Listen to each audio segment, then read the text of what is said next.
విశాఖ జిల్లా శ్రీ వరాహలక్ష్మీ నృసింహస్వామి వారి వార్షిక కళ్యాణం ఈ నెల 19వ తేదీన అత్యంత వైభవంగా జరపబడునని ఆలయ ఈవో ఎస్ శ్రీనివాసమూర్తి తెలిపారు. శ్రీ క్రోధినామ సంవత్సర చైత్ర శుద్ధ దశమి అనగా ఈ నెల 18వ తేదీ నుండి 24వ తేదీ వరకు శ్రీ స్వామివారి వార్షిక తిరుకళ్యాణ మహోత్సవములు అత్యంత వైభవంగా జరిపించేందుకు ఏర్పాట్లు చేస్తున్నట్టు తెలియజేశారు.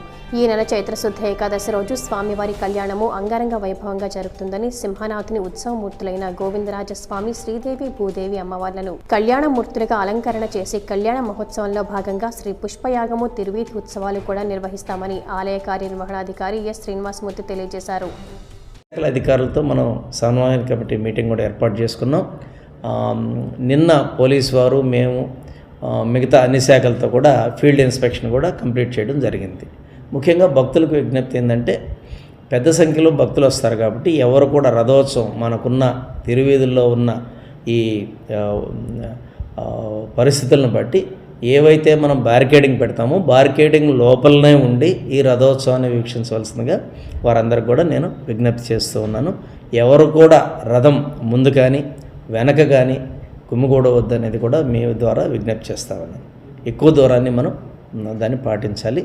అదేవిధంగా మనకి ఈ కార్యక్రమం పూర్తయి రథోత్సవం అయ్యాక స్వామివారు నరసింహ మండపంలో ఉన్నటువంటి కళ్యాణ వేదిక వద్దకి వారు వేంచేస్తారు. అక్కడ స్వామివారికి అలంకరణ అంతా పూర్తయ్యాక 10 గంటల నుంచి ఈ కళ్యాణోత్సవం జరుగుతుంది.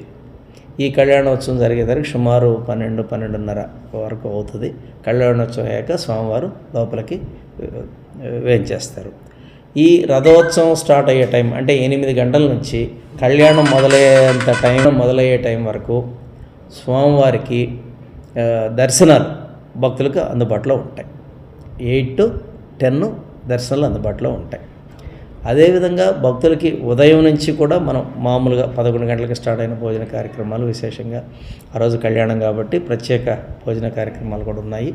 ఇవి 4 గంటల వరకు అయ్యాక మళ్ళీ సాయంత్రం 7 గంటల నుంచి మరలా భోజన కార్యక్రమాలు 8 గంటల వరకు కళ్యాణం మొదలయ్యేంత వరకు కూడా 10 గంటల వరకు ఈ భోజన కార్యక్రమాలు మన అన్నదాన బిల్డింగ్లో ఏర్పాటు చేస్తాం. తర్వాత ఎవరైతే వివిధ శాఖల నుంచి వస్తారో వాళ్ళందరికీ కూడా ఆ డిప్యుటేషన్ సిబ్బందికి అవసరమైనటువంటి భోజన సదుపాయాలు కూడా మనం ఏర్పాటు చేస్తాం.